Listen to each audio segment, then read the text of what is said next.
Et bonjour les maths complémentaires, je suis un petit peu en contre-jour. Donc du coup je vous fais la suite du cours en vidéo. Donc on fera des exercices quand on se verra. Donc on est à inégalité, égalité.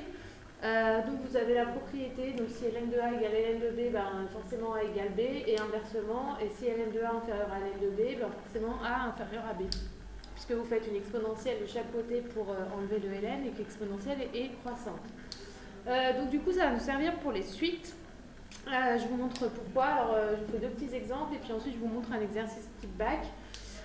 Pour les suites, du coup, je vais utiliser la propriété. Donc, vous avez ln de 1,07 puissance n supérieur ou égal à ln de 2. Vous avez la propriété, je vous rappelle, ln de a puissance n, c'est égal à n ln de a. Donc, du coup, je baisse le n. ln de 1,07 supérieur à ln de 2 et j'ai plus qu'à diviser. Alors je fais attention que le ln, quand si le nombre est inférieur à 1, ça change l'inégalité puisque ln d'un nombre inférieur à 1 c'est négatif. Donc là c'est ln de 1,07 supérieur à 1, ça sera positif, donc j'ai juste à poser ça. Hop. Ok. Ensuite je prends ma calculette. Et ma calculette, alors comme ça va être dans les suites qu'on va avoir besoin, on va prendre l'entier supérieur. Donc je prends ma calculette, je tape ln de 2 sur ln de 1,07 et du coup je vais trouver supérieur ou égal à 11. Donc je prends l'entier supérieur. Je fais pareil pour la deuxième. Je fais ln de 0,8 puissance n inférieur à ln de 0,3. Je mets le n devant. Et je divise, sauf que là, il faut que je fasse attention parce que 0,8 est inférieur à 1 et ln de 0,8, du coup, ça sera négatif. Donc si je divise par un nombre négatif, ça change l'inégalité de sens. Hop, hop. Pareil, je tape avec ma petite calculette ln de 0,3 sur ln de 0,8 et du coup, je vais tomber sur n supérieur ou égal à 6. Ok, donc là, on va voir l'application pour les suites quand vous avez une suite géométrique. Vu que vous êtes avec la suite arithmético-géométrique, à la fin, vous arrivez sur une suite géométrique. Voilà, donc je vais vous montrer ça. Du coup, c'est là-bas. Hop. Hop, donc c'est une suite géométrique. Donc, comme ça, on voit un petit peu les suites géométriques et on voit ce qu'il faut savoir faire.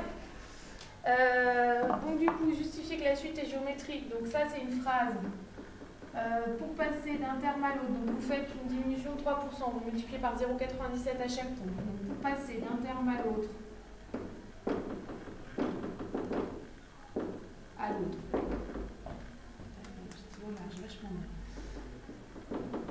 on multiplie toujours par le même nombre. Toujours, je vais changer de stylo parce que celui-là ne marche pas. Toujours par le même nombre.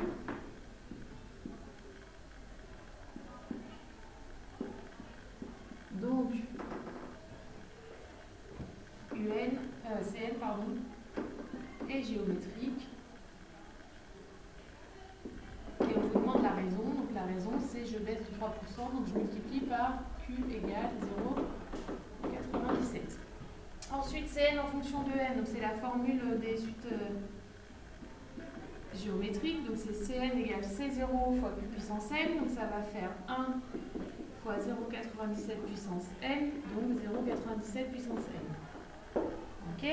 Ensuite, on va utiliser, quand est-ce que, en résolvant une équation, donc soit avant vous pouvez faire table, donc si c'est pas précisé que vous devez résoudre une équation, vous pouvez toujours faire table. Si c'est précisé, vous êtes obligé de faire une équation. Donc du coup, on doit faire la moitié, donc la moitié de 1 c'est 0,5, donc je vais résoudre cette inéquation. Quand est-ce que c'est inférieur à 0,5 ? Hop. Hop. Donc on va refaire la technique qu'on a fait avant dans l'autre exemple. Donc je fais un ln de chaque côté. Ça fait n ln de 0,97 inférieur à ln de 0,5. 0,97 inférieur à 1, donc ln de 0,97 négatif.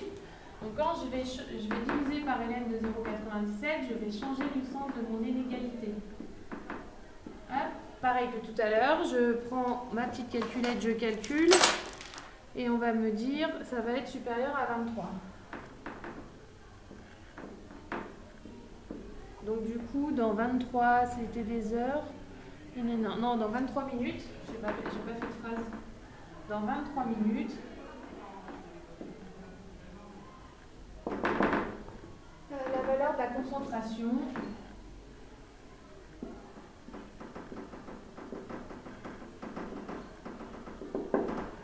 aura diminué de moitié. Aura diminué de moitié. Voilà pour ça. Et ensuite, on a un algorithme. Donc, c'est pas mal de le faire, l'algorithme. Parce qu'on va vous en demander certainement. Donc, du coup, je vous montre. C'est avec un pour. Alors, du coup, c'est pas mal. Donc, vous allez écrire l'algorithme. Je vais vous l'écrire à côté sur votre calculette. Si vous voulez le tester. Donc, du coup, ça va être. Je vous le mets à côté. Donc, du coup, vous mettez 1 dans K. Ok, répéter, c'est-à-dire c'est un pour. Donc, ça, vous allez faire for 1 dans I, tout 5 fois. Et donc, je vais mettre 0,97 fois K dans K. Et la fin du pour, c'est un next. Next, et je mets un K. Ok, donc ça, c'est mon petit algorithme. Si je le tape, je vais trouver K égale 0,85, 87.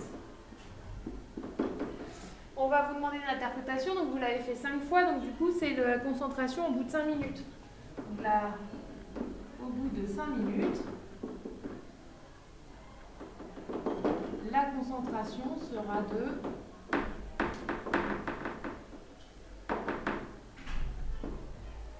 0,8587 et c'était des milligrammes par litre.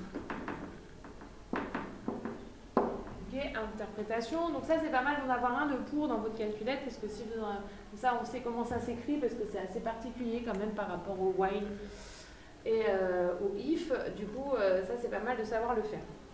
Et ensuite, vous avez un deuxième algorithme, donc là, un plus classique avec un tant que.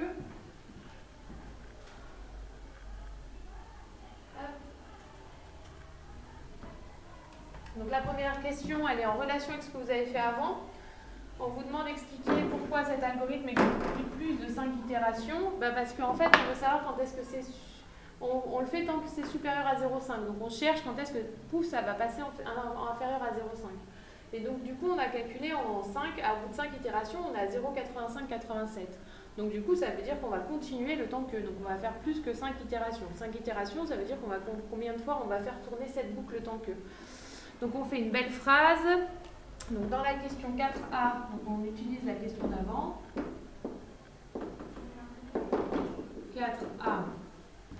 On a vu qu'au bout de 5 itérations,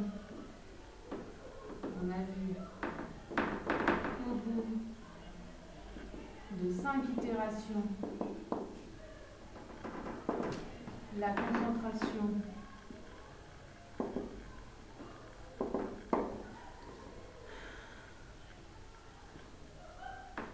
qu'on appelle K était encore supérieure à 5. À 0,5, pardon. Donc du coup, il va falloir plus de 5 itérations puisque cette valeur est supérieure à 0,5. D'accord? Donc on aura besoin de plus de 5 itérations. Donc on aura besoin de plus de 5 itérations. Voilà pour celui-là. Ensuite, quel est le résultat de l'exécution de cet algorithme permet-elle de retrouver? Et bien en fait, vous faites l'algorithme tant que c'est supérieur à 0,5. Donc vous, il va vous rendre la valeur i, donc le temps. À partir de quand ça va être inférieur à 0,5. Donc c'est ce qu'on a calculé dans la question, avec notre équation dans la question 3. D'accord? Donc du coup, on réécrit, ça nous permet de nous retrouver la réponse de la question 3. Donc cela permet de trouver le temps au bout duquel